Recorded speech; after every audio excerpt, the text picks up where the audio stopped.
ඔන්න YouTube වල අමුතු කන්ටෙන්ට්ස් හදන අයට YouTube වලින් මෙන්න මේ වගේ රතු නිවේදනයක් නිකුත් කරලා තියෙනවා. ඒ වගේම YouTube channels ගණනාවක්ම ඉන්කම් එකෙන එක නවත්තලා තියෙනවා. අද අපි බලන්න යන්නේ ඔයා YouTube channel එකක් කරනවා නම් එහෙම නැත්නම් YouTube channel එකක් පටන් ගන්න ඉන්නවා නම් මෙන්න මේ ගැන වැඩි අවධානයක් යොමු කරන්න ඕනේ.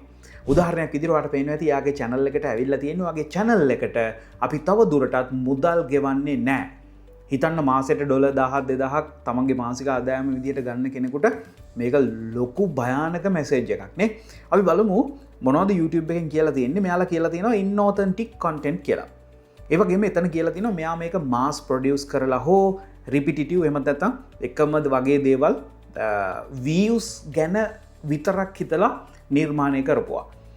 ඒ වගේම දැන් තවත් කීප දෙනෙකුට ඇවිල්ලා තියෙනවා මෙන්න මේ වගේ reuse content කියලා. එකම content එකට නැවත දානවා. එහෙමත් නැත්නම් අනිත් අයගේ content අමුවේ හොරකම් කරලා තමන්ගේ YouTube channel එකේ දානවා කියලා.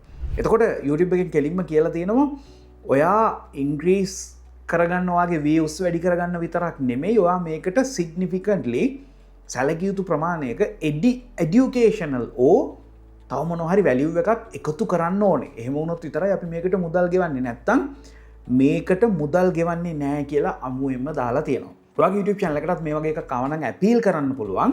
ඒ appeal එකේදී ඔයා explain කරන්න ඕනේ නැහැ මම මේ mass produce කරනවා නෙමෙයි, තොග වශයෙන් මම නිර්මාණය කරනවා නෙමෙයි, මම views වලට විතරක් YouTube වීඩියෝ හදන කෙනෙක් නෙමෙයි, මම මිනිස්සුන්ට මොකක් හරි value එකක්, විනෝදාත්මක value එකක් හෝ විශේෂයෙන්ම මේගොල්ලෝ කියලා දෙනවා educational value එකක් කියලා. ඔයාලට තේරෙනවද? මම මේ YouTube පාඨමාලාව නෙවෙයි මම පටන් ගත්ත කාලේ ඉඳන් ඔයාලට කියන්නේ YouTube වලදී අපි මිනිස්සු විනෝදාත්මයට ලක් කරනවා වගේම මේගොල්ලන්ට මොනවා හරි පැත්තකින් educational පැත්තකින් අපි ඒගොල්ලන්ට වීඩියෝ හදන එකට YouTube එකක් කැමති, මිනිස්සුත් කැමති, ඇඩ්වර්ටයිසර්ස්ලාත් කැමති. ඒ කියන්නේ ඔයාගේ ඉන්කම් එකත් වැඩි වෙනවා. එතකොට මම කියන්නේ ගණන් හදන හැටි විද්‍යාව කියලා දෙන්න නෙමෙයි. এডুকেෂන් කියන්නේ පයිප් වැඩ. පයිප් එකක් කැඩුනම හදාගන්නේ කොහොමද? ඒක අධ්‍යාපනික educational value එකක් ඒකේ තියෙනවා. එහෙම නැත්නම් තනකොළ ටික වල් පැලෙනවා නම් කොහොමද වල් පැල අයින් කරලා තනකොළ ටික හදාගන්නේ? ඒක এডুকেෂනල් වැලියු එකක් තියෙනවා. ගෙදර බලු පැටියට මැක්කෝ ඇවිල්ලා නම් කොහොමද මැක්කෝ අයින් කරගන්නේ? ඒක এডুকেෂනල් වැලියු එකක් තියෙනවා. ඔයාලට දැන් තේරෙනවද? ඔයාලා এডুকেෂනල් කියවුවම හිතන්නේ ගණිතයයි විද්‍යාවයි විතරයි නම් එතන ලොකු වැරද්දක් තියෙනවා. මේ ලෝකේ හැමදේම এডুকেෂනල් වැලියු එකක් තියෙනවා. ඒ නිසා හැම මිනිස්සයාම අනිත් අයට වඩා මොනවා හරි යම් දෙයක් දන්නවා. එතකොට ඒ දන්න දේ YouTube එක හරහා මිනිස්සු අතරට අරගෙන යන්න පුළුවන් නම් තමයි YouTube එක කැමති. හරි, ඒක අපි පොඩ්ඩක් පැත්තකින් තියමු.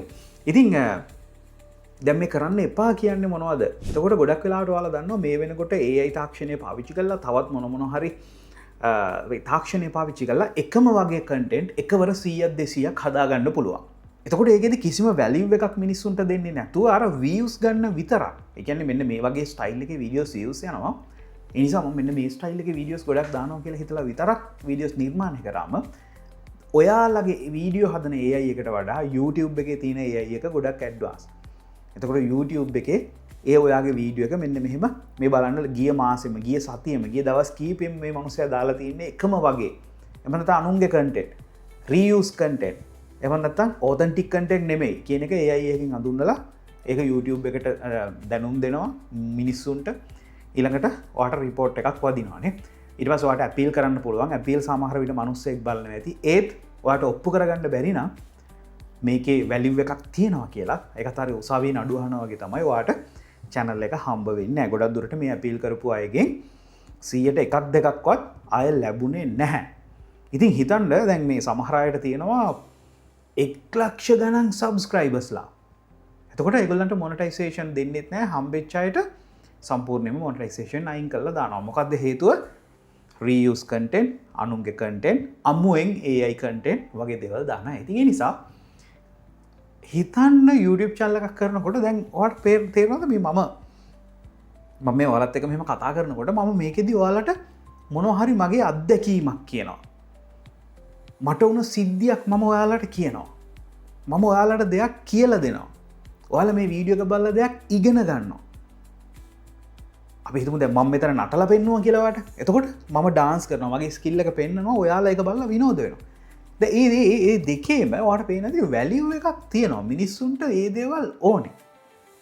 හැබැයි මුදල් උපයන පරමාර්ථයෙන් විතරක් ඔයාලා දැකලා දැන් YouTube එකේ ඕන තරම් Facebook එකෙන් සල්ලි හොයමු YouTube එකෙන් සල්ලි හොයමු එන්න මෙන්න මේක කොපි කරලා අපිට මෙහෙම දාත හැකි මෙහෙම දාත හැකි මෙහෙම දාත හැකි කිය ගොඩක් වීඩියෝස් තියෙනවා. හැබැයි මම මගේ පාඨමාලාව ඇතුළේදී සහ මගේ වීඩියෝ වල හැමතිස්සෙම ඔයාලට කියන දෙයක් තමයි බයිසිකල් ගොඩාක් හොරකම් කරගෙන ඇවිල්ලා ඔයාගේ කඩේක දාගෙන පාට කරලා මෙන්න අලුත් බයිසිකල් ගෙනාව කියලා විකුණන්න පුළුවන් සීමාවක් තියෙනවා. එතකොට එක දවසක් පොලිසියෙන් පැන්න ගම ඔයාගේ සම්පූර්ණ බයිසිකල් කඩේම වහලා දාන්න වෙනවා. හැබැයි ඔයාම අපි හිතමු ඔයාට පුළුවන් විදිහට ලී අමුණලා ලී වලින් බයිසිකල් හදන්න පටන් ගත්තා සෙල්ලම් බයිසිකල් කියලා. එතකොට පදින්න බැරි වුණත් සමහර විට ඒ බයිසිකල් මිනිස්සු ලස්සනට තියන්න ගෙදර අරන් යන්න ඉඩ තියෙනවා. හැබැයි ඔයාට ප්‍රශ්නයක් නැහැ. කරදරයක් නැහැ. කවුරුත් රිපෝට් ගහන්නේ නැහැ. පැහැදිලි? හොරකම් කරපු බයිසිකල් විකුණනට වඩා ලස්සනට තියන්න පුළුවන් පුංචි සෙල්ලම් බයිසිකල් හදලා විකුණන එකෙන් ඔයාට ආදායමක් එනවනේ. ඔන්න ඕකම තමයි YouTube එකක් තියෙන්නේ. අපි හැමෝගෙම ඇඟ ඇතුලේ ස්කිල් එකක් තියෙනවා. අපේ ස්කිල් එකක් නැති වුණත් අපිට පුළුවන් ගොඩක් වෙලාවට ඔයාලගේ අම්මා මහන්න දන්නවා නම් අම්මත් එක්ක එකතු වෙලා YouTube channel එකක් පටන් ගන්න. ආච්චි අම්මා ගොතන්න දන්නවා නම් රසට කෑම හදන්න දන්නවා නම් ආච්චි අම්මත් එක්ක එකතු වෙලා YouTube channel එකක් පටන් ගන්න. කවුරු හරි අඳුරන අංකල් කෙනෙක් හරි කවුරු හරි වඩු මඩුවක් කරනවා නම් එයාත් එක්ක එකතු වෙලා වඩු වැඩ කියලා දෙන්න නැත්නම් ලී වලින් ලස්සන දේවල් හදන YouTube channel එකක් පටන් ගන්න. හැමතිස්සෙම මේ අනුන් කරන AI videos හදමු. අහරෙන් අරන් මෙහෙට දාමු. ඒ බැරි මිනිස්සු ගොඩක් වෙලාවට වෙන ස්කිල් එකක් නැහැ. එහෙම නැත්නම් එයාලා දකින්න දේ විතරයි කරන්නේ වගේ. අපි හැමතිස්සෙම YouTube වගේ දේවල් කරනකොට ක්‍රියේටිව් වෙන්න ඕනේ. අපේ ඔළුවේ තියෙන දේවල් අපේ දැනුම. ඔයා රට ගියපු කෙනෙක් නම් ඔයා ලංකාව අතහැරලා රටට ගියපු හේතුවේ ඉඳන්ම ඔයාට මිනිස්සුන්ට කියන්න පුළුවන්. ඔයාට කතාවක් තියෙනවා කියන්නේ. මේ ලෝකේ හැමෝටම කතාවක් තියෙනවා. ඉතින් ඒ හැම කතාවම ඒ කතාවෙන් ඔයාට වගේ YouTube channel එක පටන් ගන්න පුළුවන්. කොහොම නමුත් මගේ අද වීඩියෝ එකේ අරමුණ තමයි ගොඩක් පරිස්සමින් ඔයාගේ YouTube channel එක කරන්න. අනිත් එක තමයි මම පාඨමාලාව ඇතුළේදී ඔයාලට කියලා දීලා තියෙනවා කොහොමද YouTube channel එකක් ව්‍යාපාරයක් විදිහට දියුණු කරනකොට අපි දේවල් කරන්න ඕනේ කියලා. අපි හැම වෙලෙම අර එකම දැන් හොඳම දේ තමයි අපි YouTube channel එකක් හදන්න ඉගෙන ගත්තට පස්සේ තව channel කරන්නේ කොහොමද කියන එක අපි නිකම්ම ඉගෙන ගන්නවා. ඔයා පුංචියට බුලත් ඉර කඩයක් ගෙවල් ළඟායට දාන්න පටන්ගට විකුණන්න පටන් ගත්තට පස්සේ ඔයාට අවබෝධ වෙනවා මට ටවුන් එකට ගිහිල්ලා තව බුලත් ඉර කඩයක් පටන් ගන්න පුළුවන් කියලා. ඊට පස්සේ ඔයා ගමේ බුලත් ඉර කඩේට වෙන කාව හරි දාලා ඔයා යනවා ඒක ටිකක් ලොකුවට අරගෙන ටවුන් එකටනේ. ඒක දැම්මට පස්සේ ඔයාට තේරෙනවා දැන් මගේ සේල්ස් වැඩි. දැන් මම ටවුන් එකේ බුලත් ඉර කඩ සෙනග ගැවසෙන තැන් 3ක දාන්න ඕනේ කියලා. පැහැදිලිනේ? එහෙමනේ දියුණු වෙන්නේ මිනිස්සු. මේ YouTube එකත් එහෙම තමයි. එතකොට ඔයා එකක් හදලා ඉගෙනගෙන හරියට පිළිවෙලට කරලා ඉගෙන ගත්තට පස්සේ ඔයාගේ ඔළුවට යනවා ෂා මේක නියමයි. මේක මට බිස්නස් එකක් විදියට තව දියුණු කරන්න පුළුවන්. තව YouTube channels මට හදන්න පුළුවන්. content කියන්නේ තවත් මාකට් එකක්. ඒ හරහා affiliate links වලින් මට බිස්නස් තව ව්‍යාපාර ගොඩනගන්න පුළුවන්. මගේම ව්‍යාපාර මගේම බඩු විකුණන්න පුළුවන්. මේ වගේ අසීමිතයි කියන එක ඔයාලට පාඨමාලාව ඇතුළේදී වගේම මේ YouTube channel එක හරහා මම කියලා දීලා තියෙනවා. ඒ නිසා හැමතිස්සෙම ඒ විදිහට හිතන්න මේක මේ එහෙන් අරන් මෙහෙට වීඩියෝ දාලා කීයක් හරි හොයාගන්නවා කියන එක ඕන ඔටුවෙට්ට කරන්න පුළුවන්. හැබැයි මේක ලස්සනට ව්‍යාපාරයක් විදිහට ගොඩනගාගෙන ඉස්සරහට යන එක හැමෝටම කරන්න බෑ. මම ඔයාලට හැමතිස්සෙම කියන්නේ මේ පාඨමාලාව ඇතුළේදීත් හැමතිස්සෙම කියන්නේ පුළුවන් තරම් අර ඔතෙන්ටික් කන්ටෙන්ට් හදන්න. එතකොට මම අවුරුදු දැන් 16ක විතර ඉඳන් මගේ පරණ වීඩියෝස් වල පවා ගිහිල්ලා බලන්න මම මේ කියන්නේ එකම දේ ඔයාගේ කන්ටෙන්ට් හදන්න ඒ ඔයාගේ පැටලිච්ච නූල් බෝල එකේ පොටක් තියෙනවා. ඒ පොට හිමීට අල්ලගන්න. එතකොට ඒකට ගයිඩන්ස් එක අපි දෙනවා. එතකොට ඒ පොට අල්ලගත්තම ඔයාට ඒක ලස්සනට දිග අරගෙන යන්න පුළුවන්. ඉතින් ඒ නිසා හැමතිස්සෙම අලුත් ක්‍රියේටිව් මහන්සි නොවි YouTube එක කිසිම වෙලාවක හිසරදයක් කරගන්න එපා. ඒක ඔයාට ඇණයක් කරගන්න එපා. ඔයාගේ අධ්‍යාපන කටයුතු වලට, ව්‍යාපාර කටයුතු වලට, රැකියාවට ඔයාගේ නිදහසින් ඉන්න වෙලාවට YouTube channel එක ඇණයක් කරගන්න නැතුව YouTube channel එකෙන් කොහොමද දියුණු වෙන්න කියන එක ගැන විතරක් ෆෝකස් කරලා වැඩ කරොත් ඇත්තටම ඔයාට ඉස්සරහට ගොඩක් දේවල් කරන්න පුළුවන්. ඉතින් ඕක තමයි අද වීඩියෝ එකේ අරමුණ. ඔයාලටත් මෙහෙම ප්‍රශ්න වුණා නම් පොඩි ටිකක් පරිස්සම් වෙන්න. එහෙම නැත්නම් ඔයාට දැනටමත් මෙහෙම ප්‍රශ්න ඇවිල්ලා නම් ඔයාගේම channel එකක් start කරන්න පටන් ගන්න. කොහොම නමුත් අපි මාස්ටර් ඇකඩමි පාඨමාලාව ගැන ඔයාට වැඩි විස්තර බලා ගන්න පුළුවන්. විශේෂයෙන්ම ඔයාට දැනට වීඩියෝ අයිඩියා එකක් නැත්නම් මම පහළ ස්පෙෂල් ලින්ක් එකක් දාලා තියෙනවා. ඒකට ගිහලා ඒ ෆෝම් එක ෆිල් කරන්න. ඔයාට ඔයාගේ YouTube channel එකක් නැත්නම් ඒකට ideas generate කරන්න පුළුවන්.